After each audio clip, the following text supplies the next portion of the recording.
jirtu kabajamtootaa fi hordoftoota dursaa Oromoo kan jirtan bakkuma jirtanitti nagaa isinitti haa ta'u jecha araantan viidiyoo haaraa qabannee isin dhiyaanneerra. Viidiyoon nu qabannee dhufne kunillee maal jechuun keessan hin oolan. Viidiyoon nu qabannee dhufne kun artistii keenya beekamaa fi jaalatamaa Taajuu Shuruuberraa haasofna. Akkaataa inni itti yaarsiisaa ajjeesita haadha mana isaa Hilwaa jaamtu. Sababbi inni irratti ajjeesuu danda'e fi ammallee dhaamsaan isin dhaama dhufee saniifuu akka xumura viidiyoo keenyaan faana turaa isin jedha. Okay. Haa eegallu dura. Artistiin keenya Taajuu Shuruubee maal irratti jaartii isaa ajjeesuu danda'e? Hinaafa. Dubbii tanallee baay'ee keessa qoradheellee hin deemne keessa deemellee hin gaggaafanne hin laallee waan yaada kiyya keessa jiruun isinitti himu kiyya. Okay.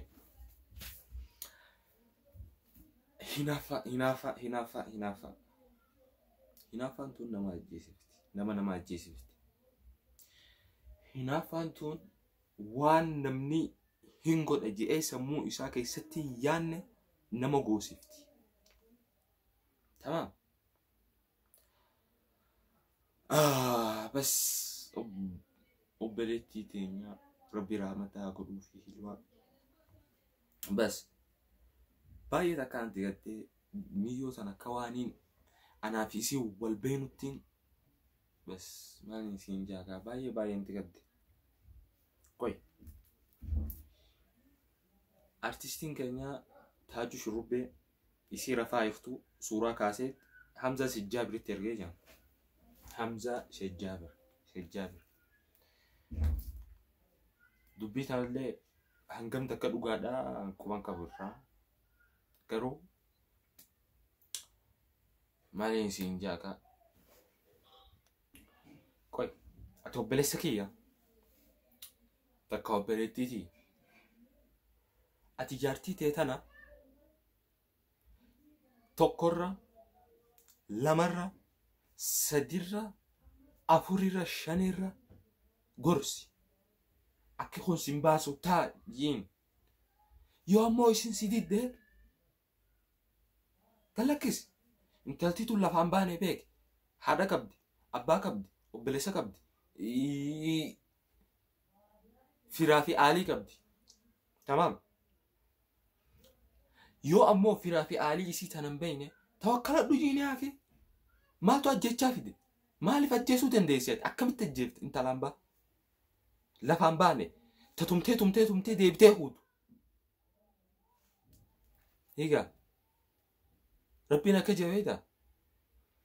An tahduma al-Ka'ba hajar ahwan ala an tamuut ruux islaamiyya bari'a jee.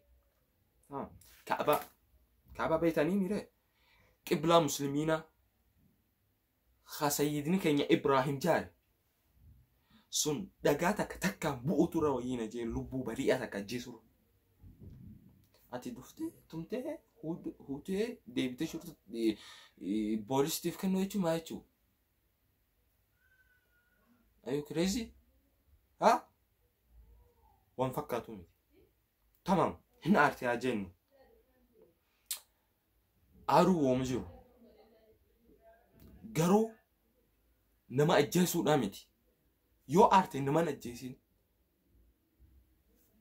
Akkamitti nama ajjeeftati lubbuu Rabbiin uume tan atiin uumne lubbuu tan kaate itti tattabattee ajjeeftuuf. Lammaffaa maal wanni suuraa si kaasisiisee Hamza Shejjaabiritti si ergisiise. Jaarsiteetii mishiin tun.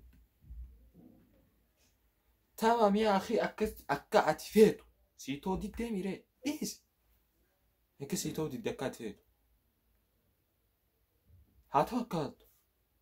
Yeroo ammaan tana nu jirru tana keessatti barsantii 70% dhalaatu dhiirarra hedduu. Isii tana yoo gadhiifte taanis sii dhufu.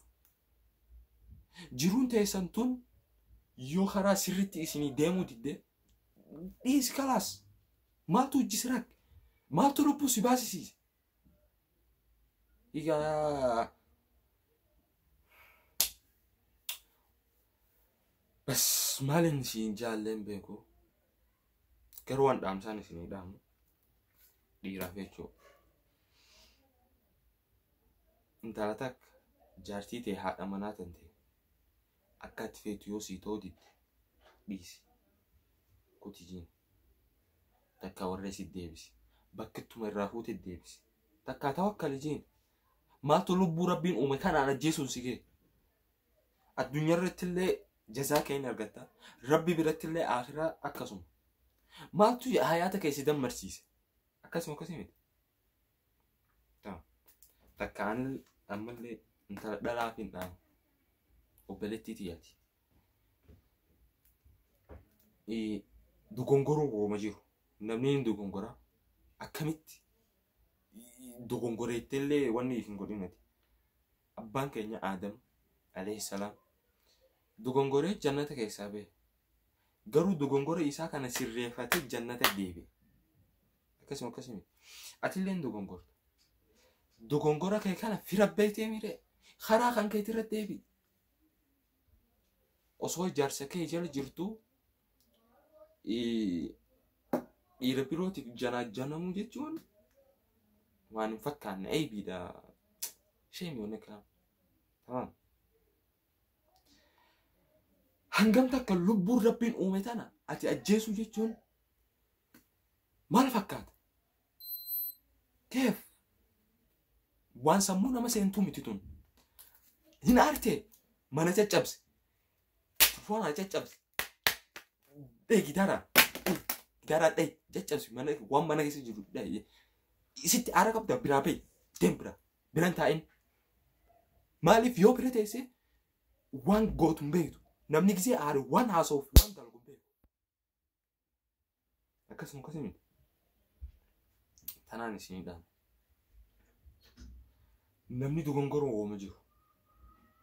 Garuumus dogongora guddaa akkanaati illee miti. Dogongora nama ajjeesuuti illee miti. Tamam. Isin eegalu namni kun.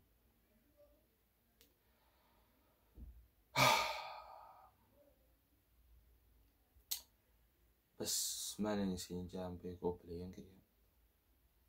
Obboleettii teenya rahmaaf rabbi rahmataa godhu jennaani. Araanuu telefoona caccabsee gargar baasee.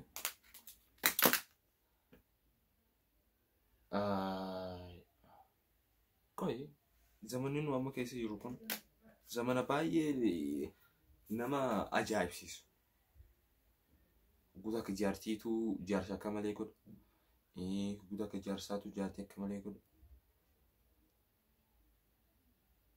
Maaliif? Yaa akki jireenyi keessan kun yoo wal isin qixxaa'u dide wal dhiisa. Khalas easy. I don't care. Firiitaa jiraadha akkama yaa kee. Bas kanumaan haasa'u isin dhufee hordoftoota keenya nagaan nu tura.